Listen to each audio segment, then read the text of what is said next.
খাসি মাংসের একটা পাতলা ঝোল বানাচ্ছি, কারণ অনেক গরম পড়েছে। গরমে পাতলা ঝোলটা খেতে দারুণ লাগে। এটা বানানোর জন্য হাফ কেজি মাটন নিয়েছি আমি।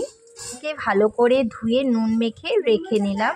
এবার চলে যাই মশলাটা রেডি করতে, কারণ মশলাটাই ভালো হলে তরকারিটাও ভালোই হবে খেতে।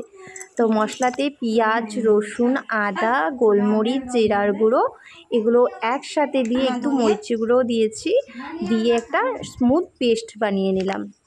ওই দিকে মাংসটা নুন মেখে রেখে দিলাম। নুন মেখে রাখলে মাংসর যে জলটা থাকে সেটা বেরিয়ে যায়। কারণ মটন বানালে জানেনই অনেকটাই জল থাকে মাংসতে, যত বসাবেন জল বেরোতে থাকে, তাই আমি নুন মেখে রেখে দিলাম। এবার চলে আসলাম আলু কাটতে, কারণ পাতলা ঝোলে দুটো আলু না পড়লে আর বাঙালিদের হয় না। তো বেশি আলু দেব না আমি, তো 2-4টা আলু কেটে নিলাম আমি এইদিকে বসে।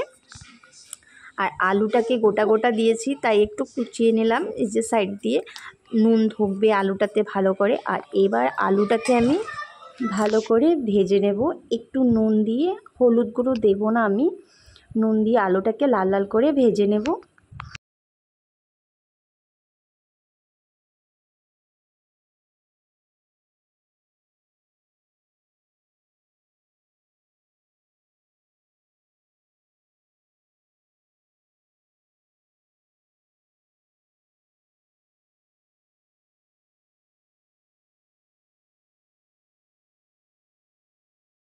আমি সবার জন্য আলু এক একটা গনে দিয়েছি, কারণ আমাদের বাড়িতে আলুটা খেতে বেশ পছন্দ করে না সবাই। যে আলুটা লাল লাল করে ভাজা এবার হয়ে গেছে, আমি এগুলোকে নামিয়ে নেব। নামিয়ে নিয়েছি। এবার ফোড়নে দিলাম তেজপাতা, বড় এলাচ, ছোট এলাচ থেতো করে দিয়েছি আমি সবগুলো। যত গরম মশলা আছে, এলাচ, শুকনো লঙ্কা, জিরা, গোটা জিরা সবগুলো দিয়ে এটাকে ভালো করে লাল লাল করে ভেজে নিলাম। তারপর এখানে দিয়ে দেব আমি পেঁয়াজ। পেঁয়াজটা খাসি মাংসতে অনেক লাগে, তো আমি এখানে পেঁয়াজ দিলাম। পেঁয়াজটাকেও লাল লাল করে ভেজে নেব এবার আমি।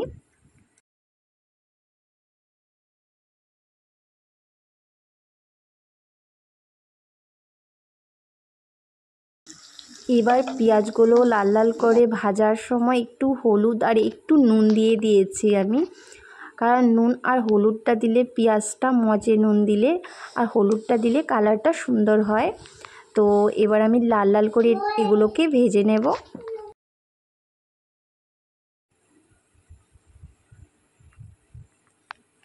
এবার এখানে আমি একটু চিনি অ্যাড করলাম। চিনিটা দিলে জানেনই যে তরকারির কালারটা অনেক সুন্দর হয়। তো যে পরিমাণ একটু নুন দিয়ে দিলাম, কারণ মাংসটাতে একটু নুন দরকার হবে ঝোল আর মশলার জন্য।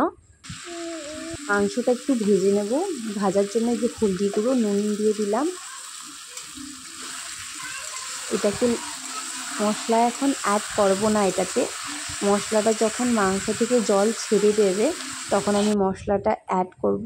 এই যে চাপা দিয়ে রেখেছিলাম, 5 মিনিট চাপা দিয়ে রাখার পর এটা খুলে দেখলাম মাংস থেকে জলগুলো বেরিয়েছে। এবার এই যে দেখতেই পাচ্ছেন জল বেরিয়েছে অনেক।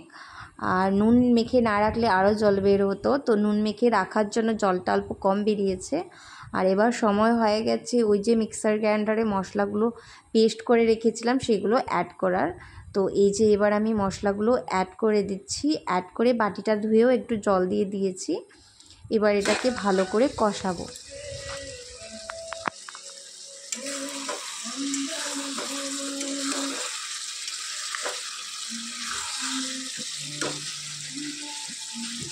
এবার সময় হয়ে গেছে আলুগুলোকেও মাংসর সাথে একটু কষানোর।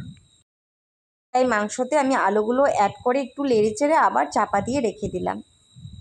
5-10 মিনিট পর খুলে দেখছি মাংসটার থেকে এই যে পুরাই তেল বেরিয়ে গেছে আর মাংসটা সেদ্ধও হয়ে গেছে। তো ভাবলাম এক পিস খেয়ে দেখি খেতে কীরকম হয়েছে। তো খেতে দারুণ হয়েছে। তো এবার মাংসটাতে আমার জল অ্যাড করার সময় হয়েছে।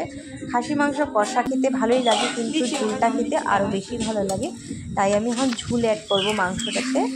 তো আমি মাংসতে গরম জল দিই, আর আপনারা কি জল দেন নিশ্চয়ই কমেন্টে জানাবেন।